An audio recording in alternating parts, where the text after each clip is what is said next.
Tire pressure monitoring systems, or TPMS, are mandated safety systems that are very easy to inspect on your customer's vehicle every time they bring the vehicle in for service.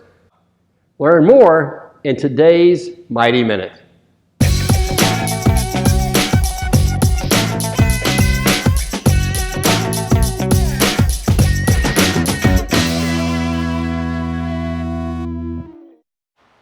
Tip number 1, verify the operation of the sensors prior to performing any work on the vehicle.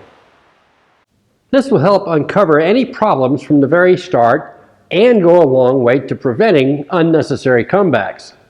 Start by looking for the TPMS warning light to come on as part of the initial key on bulb check, and then verify that it goes off while bringing the vehicle into your bay. If the light remains on, it's time to inspect for the most likely cause, an underinflated tire. However, if the light comes on and flashes, well, that indicates there's a problem with the TPMS system itself, and you'll need to diagnose that separately. If the actual pressures are okay, then use a tool like the Bartec Tech 400 Pro to inspect the operation of the sensors. Aging or damaged sensors are increasingly common and can misreport the pressures to the controlling ECU. Tip number 2, servicing the tire. Be sure to service the sensor as well. Replacing a conventional rubber valve stem is a given anytime the tire is dismounted from the wheel. Be sure to give the same consideration to the valve stem style sensors. If it's a metal sensor, replace the seal, aluminum retaining nut, valve core and cap. Torque the nut to specification using a special tool to avoid damage to the sensor or accidentally creating an air leak. And never use a conventional valve stem core as a replacement for the TPMS sensor valve core. The conventional is made out of brass, while the ones for the TPMS sensors are nickel plated so that they won't corrode and seize in the sensor's aluminum barrel. Rubber valve stems should also be replaced using one designed to be used with the original sensor.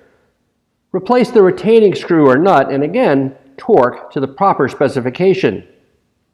Tip number 3, be sure to tell the car you made a change. It's gotten a lot easier to perform the relearn functions required by many direct TPMS systems.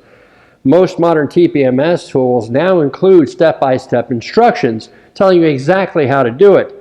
Rule of thumb is to expect most domestic manufacturers to not require any kind of special tool to place the vehicle in the learn mode, and you may be able to use a permanent magnet supplied with most of these tools to activate the sensors in order so that the TPMS module can learn what's where.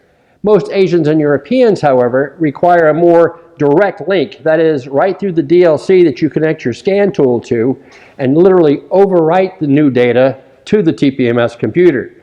Again, just follow the prompts on your tool and of course the procedures outlined in your factory service information system.